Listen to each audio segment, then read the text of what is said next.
दोस्तों, मैं दर्पण आपका स्वागत करता हूं आपके अपने चैनल दर्पण कोचिंग सेंटर में। तो आज हम आपके सामने पेश कर रहे हैं जीके की 5वीं वीडियो। इस वीडियो को भी आप पहली 4 वीडियोस की तरह बहुत ध्यान से देखना। और ये वीडियो हमने स्पेशली बनाई है army GD, army tradesman, army technical और आर्मी क्लर्क के लिए।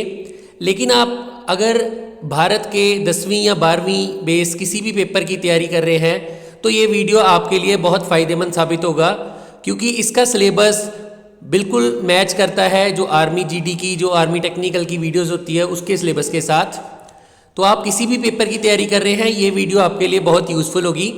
ये जीके की 5वीं वीडियो है और इसमें भी आपके टोटल 25 क्वेश्चंस लिए जाएंगे। मैं उम्मीद करता हूँ आपने कॉपी और एक पेन ले लिया है अपने हाथ में, ताकि आप इसके अच्छे से नोट्स बना सकें, क्योंकि MCQs के साथ साथ मैं आपको कुछ एक्स्ट्रा इन्फॉर्मेशन भी दूंगा। अगर आपने अभी तक कॉपी पेन नहीं लिया है तो वीडियो को पॉज करके आप कॉपी पेन ले लें। तो देखते हैं इस वीडियो को। तो जैसा मैंने बताया, ये 5वीं वीडियो है। पहली 4 वीडियोस का लिंक जो है वो मैंने डिस्क्रिप्शन बॉक्स में दे दिया है। अगर आपने वो 4 वीडियोस नहीं देखी तो आप उसको भी देख लीजिए और साथ ही साथ इस वीडियो को लाइक कर दीजिए, चैनल को सब्सक्राइब कर लीजिए। चलिए शुरू करते हैं इस वीडियो को। यहाँ पे पहला क्वेश्चन पूछा गया है, भारत की सबसे महत्वपूर्ण यूरेनियम खान कहाँ स्थित है? Where is the most important uranium mine of India located? आपके ऑप्शन है A Jaduguda, B Jamshedpur, C कोई नहीं, या फिर डी खेतड़ी डिस्ट्रिक्ट। तो यहाँ पे जो आपका सही आंसर रहेगा वो रहेगा जादूगोड़ा। जो पहला आपका ऑप्शन है जादूगोड़ा। और जादूगोड़ा किस स्टेट में है ये भी पूछा जा सकता है आपसे, तो ये भी आप नोट कर लीजिए कि ये झारखंड में है। झारखंड जो स्टेट है वहाँ पे ये जादूगोड़ा जो है लोकेटेड है। इसमें एक चीज़ और इम्पॉर्टेंट दिख रही है मुझे, जो खेतड़ी, जो डी ऑप्शन है खेतड़ी, ये किस राज्य में स्थित है? ये भी बहुत महत्वपूर्ण प्रश्न है। तो जो खेतड़ी है वो राजस्थान में लोकेटेड है। और जो खेतड़ी है वो किस तरह की माइन के लिए, किस तरह की खान के लिए महत्वपूर्ण है, किस तरह की खान के लिए प्रसिद्ध है, ये भी पूछा जा सकता है। तो जो खेतड़ी है वो कॉपर की खान के लिए प्रसिद्ध है। ठीक है जी, तांबे की खान के लिए प्रसिद्ध है। तो जो आपका आंसर है वो जादूगोड़ा है। जादूगोड़ा प्रसिद्ध है यूरेनियम की खान के लिए, और जो खेतड़ी है जो राजस्थान में है वो प्रसिद्ध है आपका कॉपर यानी कि तांबे की खान के लिए। अगले प्रश्न पे चलते हैं। ये प्रश्न काफी महत्वपूर्ण है। भूमध्य रेखा कितने डिग्री पर स्थित है? At how many degrees meridian is the equator located? जो लोग ये ऑप्शन टिक कर रहे हैं वो बिल्कुल ठीक है। 0 डिग्री पे जो भूमध्य रेखा है वो आपकी स्थित है।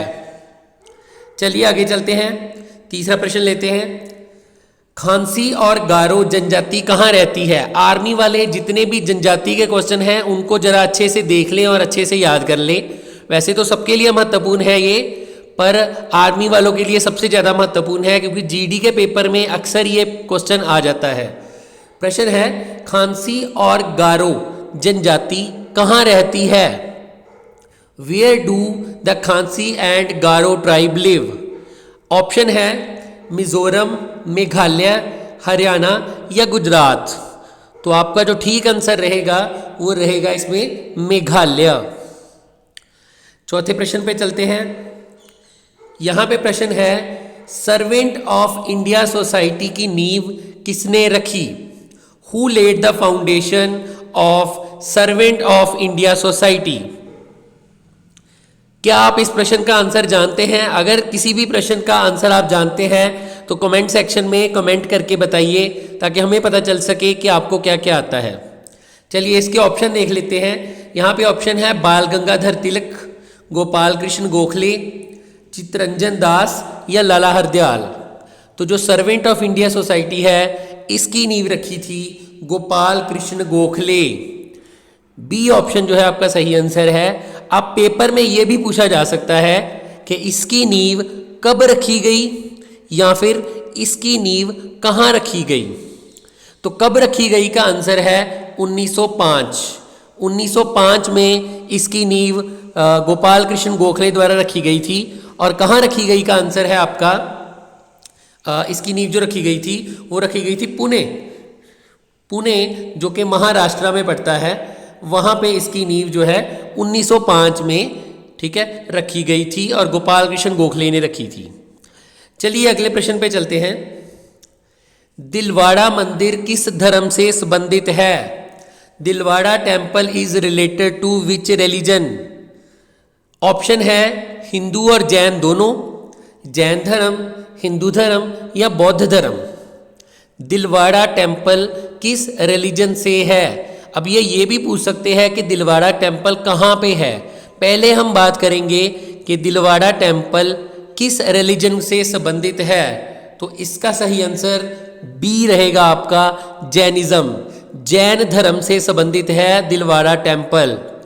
अब बात करते हैं कि ये कहाँ पे स्थित है दिलवाड़ा टेम्पल, तो ये स्थित है आपका माउंट आबू। माउंट आबू जो कि आपके राजस्थान में है, राजस्थान में लोकेटेड है, वहाँ पे है ये दिलवाड़ा मंदिर जो कि जैन धर्म से रिलेटेड है। चलिए अगले प्रश्न पे चलते हैं। 6वां क्वेश्चन है आपका, गंगा और ब्रह्मपुत्र की संयुक्त जलधारा को किस नाम से जाना जाता है? By what name is the combined water stream of Ganga and Brahmaputra known? चलिए इसका आंसर अगर आपको पता है तो कमेंट सेक्शन में बताइए। गंगा और ब्रह्मपुत्र की संयुक्त जलधारा को किस नाम से जाना जाता है? तो इसका जो सही आंसर रहेगा आपका वो रहेगा ये वाला सी, मेघना। ठीक है, मेघना गंगा और ब्रह्मपुत्र की संयुक्त जलधारा को बोलते हैं। अब मेघना की सहायक नदी कौन सी है? तो इसका आंसर है बराक, BARAK। ये मेघना की सहायक नदी है। ठीक है जी, चलिए अगले प्रश्न पे चलते हैं। मोहनजोदाड़ो की खोज RD बैनर्जी ने की थी, ये तो सबको पता है, लेकिन मोहनजोदाड़ो की खोज RD बैनर्जी ने कौन से साल में की थी? एक तो ये भी पूछा जा सकता है कि मोहनजोदाड़ो की खोज किसने की थी, तो वो तो आपको पता चल गया कि RD बैनर्जी ने की थी, लेकिन ये भी पूछा जा सकता है कि कब की थी। ठीक है जी, चलिए ऑप्शन है 1922 यानी 1922, 1926, 1926, 1921 या फिर इनमें से कोई नहीं। ठीक है जी, तो मोहनजोदाड़ो की खोज हुई थी 1922 में। अब मोहनजोदाड़ो कौन सी रिवर के नेड़े, कौन सी नदी के नज़दीक स्थित है, ये भी पूछा जा सकता है। ठीक है, मोहनजोदाड़ो जो है वो इंदुस रिवर, इंदुस जो रिवर है, इंदुस जो नदी है उसके नियर, उसके नेड़े, ठीक है, जिसको सिंधु नदी भी बोलते हैं, उसके नेड़े सिचुएटेड है। RD जो मैं ऊपर बता रहा हूँ, RD बैनर्जी, इनका पूरा नाम था रखल दास, RAKHAL, रखल, रखल दास बैनर्जी। ये RD बैनर्जी का पूरा नाम है, जिन्होंने 1922 में जो मोहनजोदाड़ो है इसकी खोज की थी। और मोहनजोदाड़ो कौन सी नदी के पास है? इंदुस नदी, जिसको हम सिंधु नदी भी बोलते हैं, उसके पास है। अगला प्रश्न पे चलते हैं। दीन इलाही धर्म की स्थापना किसने की थी? ये मैंने तीसरी वीडियो में बताया था आपको, जब हम मनसबदारी सिस्टम के बारे में पढ़ रहे थे, तब नहीं, तीसरी वीडियो में नहीं, पहली वीडियो में बताया था, जब हम मनसबदारी प्रथा के बारे में पढ़ रहे थे, तब मैंने आपको बताया था कि दीन इलाही धर्म की खोज अकबर ने 1582 में की थी।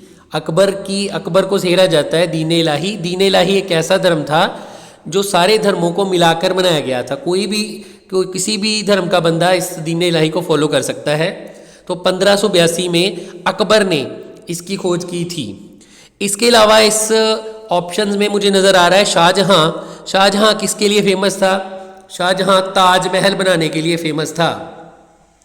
ताजमहल शाहजहां ने बनाया था, जो 1631 में शुरू हुआ था और 1648 तक इसका काम चला था।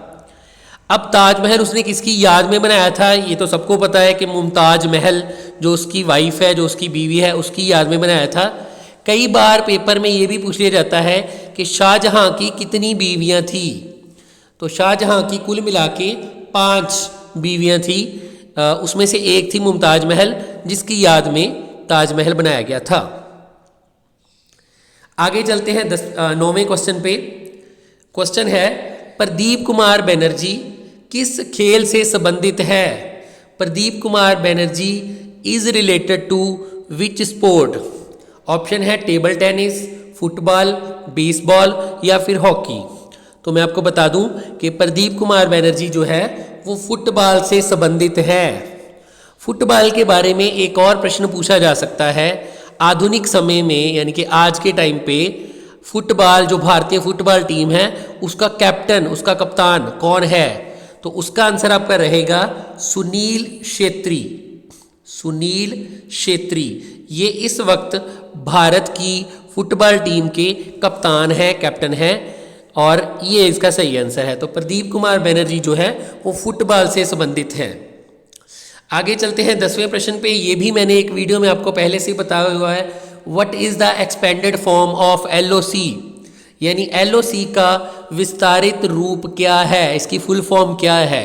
तो ये होती है आपकी लाइन ऑफ कंट्रोल। ठीक है जी, LOC की फुल फॉर्म है लाइन ऑफ कंट्रोल। चलिए आगे चलते हैं।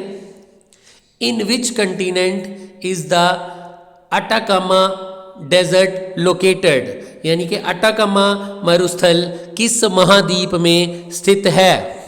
तो इसका जो आंसर है वो आपका रहेगा बी, साउथ अमेरिका। और साउथ अमेरिका जो है वो नॉर्थन चिली के अंडर आता है, उत्तरी चिली के अंडर आता है। तो किस कंटिनेंट में, किस महाद्वीप में अटाकामा मरुस्थल स्थित है? तो आपका आंसर दक्षिणी अमेरिका रहेगा जो कि उत्तरी चिली के अंडर आता है। चलिए आगे चलते हैं। आगे है क्वेश्चन नंबर 12। ये प्रश्न काफ़ी महत्वपूर्ण है, इसको बड़े ध्यान से सुनना, और इसके रिलेटेड मैं कुछ एक्स्ट्रा इन्फॉर्मेशन भी दूंगा, उसको भी बड़े ध्यान से सुनना। पहले प्रश्न पढ़ते हैं। अजमेर में 2.5 दिन की झोंपड़ी या 2.5 दिन का झोंपड़ा किसने बनवाई थी या किसने बनवाया था? 2.5 दिन की झोंपड़ी भी बोलते हैं, 2.5 दिन का झोंपड़ा भी बोलते हैं। Who had built a 2.5 day हट इन अजमेर? अजमेर में 2.5 दिन की झोपड़ी किसने बनाई थी? ऑप्शन है अलाउद्दीन खिलजी, कुतुबुद्दीन ऐबक, फिरोज शाह तुगलक या फिर इल्तुतमिश। इसका सही आंसर ये है कुतुबुद्दीन ऐबक। कुतुबुद्दीन ऐबक ने 2.5 दिन का झोपड़ा बनाया था। कुतुबुद्दीन ऐबक दिल्ली का पहला सुल्तान भी था। ये भी पूछ लिया जाता है कि दिल्ली का पहला सुल्तान कौन है? तो दिल्ली का पहला सुल्तान भी कुतुबुद्दीन ऐबक है। अब अगर वो पहला पूछ रहे हैं तो वो ये भी पूछ सकते हैं कि दिल्ली का आखिरी सुल्तान कौन है? Which is the last Sultan of Delhi सल्तनत। ठीक है, दिल्ली का आखिरी सुल्तान कौन है ये भी पूछा जा सकता है। इसका आंसर है इब्राहिम लोदी। इब्राहिम लोदी आखिरी सुल्तान था दिल्ली का। ये भी एक महत्वपूर्ण क्वेश्चन बनता है। एक और प्रश्न दिल्ली सल्तनत पे, गुलाम वंश पे जो बन सकता है वो है कि दिल्ली सल्तनत की एकमात्र महिला शासक का नाम क्या है? Who is the only female of Delhi सल्तनत? यानी कि दिल्ली सल्तनत की एकमात्र महिला, ओनली फीमेल जो है वो कौन है? उसका नाम था रज़िया सुल्तान। ठीक है, रज़िया सुल्तान। रज़िया सुल्तान के पापा थे इल्तुतमिश, उनके फादर, उनके डैड इल्तुतमिश थे, वो भी दिल्ली में ही थे, दिल्ली के सुल्तान थे। लेकिन ये पूछा जा सकता है कि रज़िया सुल्तान मतलब जो दिल्ली की एकमात्र महिला, ठीक है, सुल्तान थी वो कौन थी? तो वो रज़िया सुल्तान थी जिसने 1236 में राज करना शुरू किया था और 1240 में इसकी मौत भी हो गई थी। तो इसने तकरीबन 3-4 साल राज किया था। रज़िया सुल्तान की बात हो रही है। ठीक है जी, चलिए आगे चलते हैं। आगे उन्होंने पूछा है which country is called country of midnight sun? यानी कौन सी देश को मध्य रात्रि के सूर्य का देश भी कहा जाता है? इसका आंसर तो सबको ही पता होगा, फिर भी मैं बता देता हूं। यहां पे जो बी ऑप्शन है नॉर्वे, ये आपका सही आंसर है। नॉर्वे को ही मध्य रात्रि के सूर्य का देश कहा जाता है। आगे चलते हैं। अगला प्रश्न है प्रश्न नंबर 14। संतोष ट्रॉफी और सुब्रतो कप किस खेल से संबंधित हैं? Santosh trophy and Subrato cup are related to which sports? Option है फुटबॉल, क्रिकेट, हॉकी या फिर बास्केटबॉल। तो जो संतोष ट्रॉफी और सुब्रतो कप है ये रिलेटेड है फुटबॉल से, ये पेपर में अक्सर पूछ लिया जाता है। अब अगर इसका पूछ सकते हैं संतोष ट्रॉफी और सुब्रतो कप का, तो 3 और ट्रॉफीज है जो बहुत ज़्यादा महत्वपूर्ण है जो पूछा जा सकता है। पहला है रणजी ट्रॉफी, किस खेल से संबंधित है? तो वो आपका रहेगा क्रिकेट। रणजी ट्रॉफी क्रिकेट से संबंधित है। इसके अलावा दलीप ट्रॉफी किससे संबंधित है? वो भी क्रिकेट से ही संबंधित है। ये भी पेपर में आया हुआ है कि दलीप ट्रॉफी किस खेल से संबंधित है। और तीसरी है विजय हजारे ट्रॉफी, किस खेल से संबंधित है? तो वो भी क्रिकेट से ही संबंधित है। रणजी ट्रॉफी, दुलीप ट्रॉफी और विजय हजारे ट्रॉफी, ये तीनों ट्रॉफीज जो है वो क्रिकेट से ही संबंधित है। तो ये भी आप अपनी कॉपी में अच्छे से नोट कर लीजिए। अगले प्रश्न पे चलते हैं। प्रश्न है राष्ट्रीय महिला आयोग की स्थापना कब हुई? When was the National Commission for Women established? अब राष्ट्रीय महिला आयोग की स्थापना कब हुई? ये भी बहुत महत्वपूर्ण प्रश्न है। पहले इसके ऑप्शन देख लेते हैं जरा। ऑप्शन है 1996 1996, 1994, 1992 या फिर 1990। तो जो राष्ट्रीय महिला आयोग है इसकी स्थापना हुई थी, जी हाँ, 1992। सी जो ऑप्शन है 1992, इसकी स्थापना तब हुई थी। अब इसी से संबंधित एक और प्रश्न जो पेपर में अक्सर पूछा जाता है, सूचना का अधिकार यानी कि राइट टू इंफॉर्मेशन, ये कब शुरू हुआ था? पहले तो थोड़ा सा बता दूं सूचना का अधिकार का मतलब क्या है, आरटीआई का मतलब क्या है, राइट टू इंफॉर्मेशन का मतलब क्या है। मतलब ये है कि आप किसी न किसी डिजिटल प्रोसेस जैसे ईमेल से या वेबसाइट पे लॉगिन करके किसी भी चीज़ की सूचना पूछ सकते हैं। जैसे कि हमारे ये वाले नेता को कितने पैसे मिले थे सरकार की तरफ से हमारा एरिया डेवलप करने के लिए, या इस वाले सरपंच को कितने पैसे मिले थे, या कोई भी सूचना, ठीक है। जैसे कि भारतीय कृषि, इंडियन एग्रीकल्चर पर इस साल कितना खर्च किया गया, ये इन्फॉर्मेशन भी आप वहाँ से पूछ सकते हैं, ठीक है। इसकी एक आरटीआई की वेबसाइट है जो आप गूगल में चेक करेंगे, आरटीआई ऑफिशियल वेबसाइट, तो वहाँ पे जाके आप पूछ सकते हैं। लेकिन प्रश्न पे आते हैं कि आरटीआई यानी राइट टू इन्फॉर्मेशन यानी सूचना का अधिकार कब शुरू किया गया? तो इसका जो आंसर है वो है 12 अक्टूबर। डेट इंपॉर्टेंट नहीं है, साल इंपॉर्टेंट है। 2005। डेट तो मैं वैसे बता रहा हूँ आपको, डेट पेपर में नहीं कभी आई, पेपर में आता है साल। वैसे मैं आपकी एक्स्ट्रा नॉलेज के लिए बता रहा हूँ डेट। तो 2005 में राइट टू इंफॉर्मेशन यानी सूचना का अधिकार शुरू हुआ था। अब ये भी पूछा जा सकता है कि पूरे विश्व में पहली कंट्री, पहला देश कौन सा था जिसने ये आरटीआई लागू की थी? तो इसका आंसर रहेगा आपका स्वीडन। स्वीडन जो है वो पहला देश था जिसने आरटीआई लागू की थी। चलिए आगे चलते हैं, प्रश्न नंबर 16 पे आते हैं। Which of the following rivers form an estuary? निम्नलिखित में से कौन सी नदी एस्चुरी बनाती है? गोदावरी नदी, महानदी, कृष्णा नदी या फिर नर्मदा नदी? ठीक है जी। तो इसका जो सही आंसर रहेगा वो रहेगा आपका डी, नर्मदा नदी। इसके अलावा एक और नदी है ताप्ती नदी, जो ऑप्शन में नहीं है वैसे, बट ये नदी भी सेम है, मतलब ये भी एस्चुरी बनाती है, ठीक है। तो ताप्ती नदी, एक और है पेरियार, पेरियार नदी, और आपकी तीसरी है नर्मदा नदी। पेरियार उतना इंपॉर्टेंट नहीं है, ताप्ती और नर्मदा यही 2 पेपर में आते हैं। पेरियार को आप छोड़ दीजिए, ताप्ती और नर्मदा नदी ये जो है वो एस्चुरी फॉर्म करती है। चलिए आगे चलते हैं। निम्नलिखित में से किस क्षेत्र में महलवारी व्यवस्था बसी थी? In which of the following areas the Mahalwari system was settled? Madras, north western province, Bengal या फिर मुंबई? तो इसका सही आंसर आपका रहेगा बी, उत्तर पश्चिम प्रांत में महलवारी व्यवस्था जो है वो बसी थी। आगे चलते हैं। अगला प्रश्न है, मैकाल की पहाड़ियों में अमरकंटक का पठार किस नदी का उद्गम स्थल है? यानी Amarkantak plateau in Maikal hills is the origin of which river? कौन सी नदी यहाँ से स्टार्ट होती है? ठीक है, मैकाल की पहाड़ियों में अमरकंटक का पठार किस नदी का उद्गम स्थल है, यानी कि कौन सी नदी यहाँ से शुरू होती है? ठीक है जी।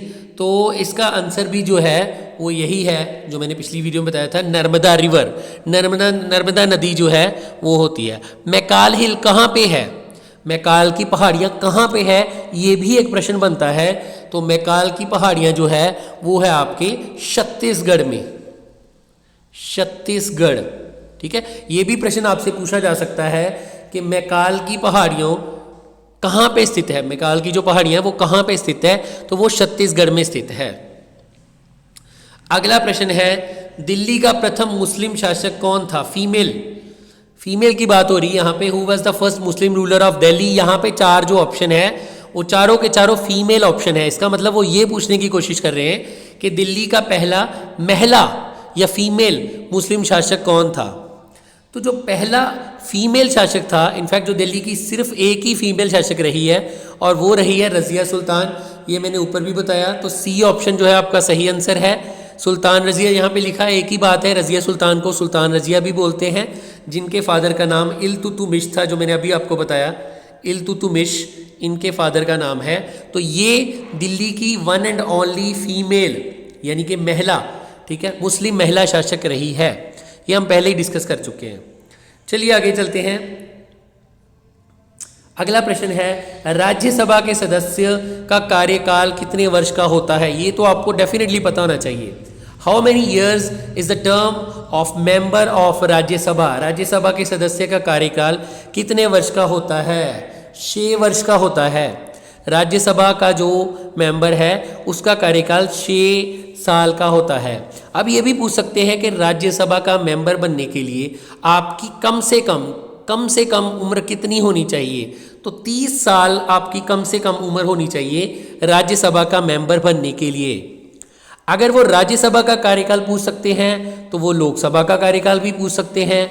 तो अगर आपसे पूछा जाए कि लोकसभा के सदस्य का कार्यकाल कितने वर्ष का होता है तो आपको बताना पड़ेगा 5 साल। ये ऑप्शन तब आएगा जब लोकसभा की बात करते हैं। राज्यसभा का कार्यकाल, राज्यसभा के सदस्य का कार्यकाल 6 साल होता है और लोकसभा के सदस्य का कार्यकाल 5 साल होता है। और लोकसभा का मेंबर बनने की कम से कम एज होती है 25 साल। 25 साल का बंदा कम से कम होना चाहिए, फिर वो लोकसभा का जो है वो मेंबर बन सकता है। चलिए प्रश्न नंबर 21 पे चलते हैं। क्वेश्चन खत्म होने ही वाले हैं, वीडियो में बने रहिए। भारत की सबसे बड़ी सिंचाई नहर कौन सी है। Which is the biggest irrigation canal of India. Bharat की सबसे बड़ी सिंचाई नहर कौन सी है। यहाँ पे ऑप्शन है सारा हिंद नहर, इंदिरा गांधी नहर, यमुना नहर या फिर ऊपरी दोआब नहर।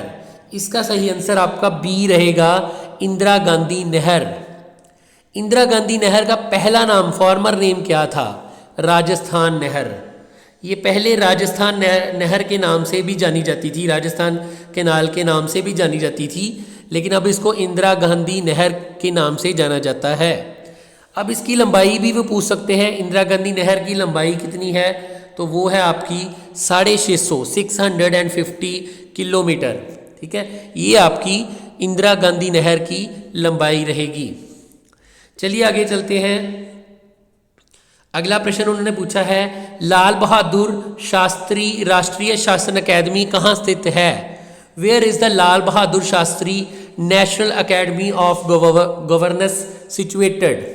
कहाँ पे है ये है मंसूरी में। और मंसूरी किस राज्य में आता है, उत्तराखंड। ये भी पूछा जा सकता है। हो सकता है आपको ये पूछ लिया जाए कि इनमें से कौन सी स्टेट में है, कौन से राज्य में है, तो उस केस में उत्तराखंड। अगर आपको सिंपल पूछा जाता है तो उस केस में मंसूरी आपका आंसर आएगा। चलिए आगे चलते हैं। प्रश्न नंबर 23, ये थर्ड लास्ट क्वेश्चन है इस वीडियो का। कांग्रेस का प्रथम अधिवेशन कहाँ हुआ था। Where was the first session of Congress held. Congress का प्रथम अधिवेशन कहाँ हुआ था। तो अब तो ऑप्शन में मुंबई लिखा है, उस टाइम पे इसको बॉम्बे के नाम से जाना जाता था। तो ऑप्शन में बॉम्बे भी आ सकता है। वैसे बॉम्बे और मुंबई सेम चीज़ है, कोई प्रॉब्लम नहीं है। लेकिन अगर बॉम्बे आ जाए तो आप बॉम्बे लगा दो, मुंबई आ जाए तो आप मुंबई लगा दो। अब इसके पहले प्रेसिडेंट, पहले अध्यक्ष कौन थे, तो उनका नाम था यूसी उमेश चंद्र बैनर्जी। ठीक है जी, ये एक बंगाली थे और इनका पूरा नाम था यूसी बैनर्जी, मतलब उमेश चंद्र बैनर्जी। कांग्रेस से संबंधित एक और चीज मुझे लगता है पूछ सकते हैं, वो कांग्रेस की स्थापना कब हुई या कांग्रेस की स्थापना किसने की थी। ये दोनों भी बहुत महत्वपूर्ण प्रश्न है, यहाँ पे हम डिस्कस करने वाले हैं। कांग्रेस की स्थापना कब हुई? 1885 में हुई थी कांग्रेस की स्थापना। और कांग्रेस की स्थापना की किसने थी? तो उनका नाम था A.O. Hume, HUME, A.O. Hume. ठीक है, ये उनका नाम था। चलिए आगे चलते हैं। अगले प्रश्न की ओर चलते हैं। यहाँ पे प्रश्न पूछा गया है, what is the name of the planet which is called the twin sister of earth. यानी उस ग्रह का नाम क्या है जिसे पृथ्वी की जुड़वा बहन कहा जाता है। जुड़वा बहन क्यों कहा जाता है ये तो आपको समझ आ ही गया होगा। उसकी सारी प्रॉपर्टीज अर्थ से मिलती है, वो अर्थ के जैसा ही एक ग्रह है। लेकिन कौन है वो ग्रह जिसको पृथ्वी की जुड़वा बहन कहा जाता है? तो इसका जो आंसर आपका रहेगा वो रहेगा वीनस। वीनस यानी कि शुक्र ग्रह। 8 ग्रह हैं टोटल। क्या आप उनके नाम कमेंट सेक्शन में लिख सकते हैं? कौन से 8 ग्रह हैं ये मैं चेक करूंगा आपके। लेकिन यहाँ पे हम डिस्कस करते हैं कि शुक्र ग्रह को वो ग्रह कहा जाता है जो अर्थ की ट्विन सिस्टर, अर्थ की जुड़वा बहन है। 2-3 चीज़ें और मैं यहाँ पे बताना चाहता हूँ। ये जो 2 ग्रह हैं मरकरी और वीनस यानी बुध और शुक्र, इनका कोई भी उपग्रह नहीं है, नो नेचुरल सैटेलाइट। मरकरी और वीनस यानी बुध और शुक्र का कोई भी उपग्रह नहीं है, उपग्रह नहीं है। मंगल की बात कर ले, मार्स का बात कर ले तो मार्स के तो उपग्रह है। और हम ये भी डिस्कस करते हैं कि मार्स के उपग्रह कौन से हैं और जुपिटर यानी बृहस्पति के उपग्रह कौन से हैं। ये हम अब डिस्कस करने वाले हैं क्योंकि पेपर पॉइंट ऑफ व्यू से ये बहुत महत्वपूर्ण है। तो लिखिए, जो मार्स है, जो मंगल है, उनके उपग्रह के नाम है, एक तो है फोबोस, ठीक है, और दूसरा है डीमोस। डीमोस, फोबोस और डीमोस ये मंगल ग्रह के उपग्रह है। अगर जुपिटर का, बृहस्पति का पूछ ले तो उसका जो मेन उपग्रह है उसका नाम है गैनीमेड, GANYMEDE, गैनीमेड। गैनीमेड जो है वो वीनस का, जुपिटर का मतलब बृहस्पति का जो है उपग्रह है। और मंगल के 2 हैं, फोबोस और डीमस। ठीक है, वीनस को एक और नाम से, जो वीनस है जिसकी हमने बात की थी ऊपर, ठीक है, वीनस यानी कि शुक्र, उसको एक और नाम से जाना जाता है और वो नाम है सांझ का तारा या भोर का तारा। तो शुक्र ग्रह को सांझ का तारा या भोर का तारा भी कहा जाता है। ये भी आप कॉपी में नोट कर लीजिए। आखिरी प्रश्न पे चलते हैं और ये बहुत ही सौखा, बहुत ही इजी क्वेश्चन है। संयुक्त राष्ट्र दिवस यानी यूनाइटेड नेशंस डे कब सेलिब्रेट किया जाता है? तो ये सेलिब्रेट किया जाता है आपका 24 अक्टूबर यानी 24 अक्टूबर को। यहाँ पे फ्रेंड्स ये वीडियो ख़त्म होती है। आई होप आपको काफ़ी इन्फॉर्मेशन मिली होगी। अगर आपको ये वीडियो अच्छी लगी तो इस वीडियो को लाइक कर दीजिए, ठीक है, चैनल को सब्सक्राइब कर लीजिए। हम जीके की वीडियोस और भी डालते रहेंगे। उसके बाद इंग्लिश, मैथ्स और रीजनिंग की भी टर्न आएगी, वो भी हम डालेंगे। ठीक है जी। अगर आपको ये वीडियो अच्छी लगी तो वीडियो को लाइक कर दीजिए। और अगर आपको कोई डाउट है या कोई क्वेश्चन में डाउट है तो आप कमेंट सेक्शन में कमेंट करके पूछ सकते हैं। इन वीडियो से देखने की आपकी तैयारी काफ़ी अच्छी हो जाएगी। आई होप आप सारी वीडियोस देखेंगे। आज की वीडियो में इतना ही है। नमस्कार।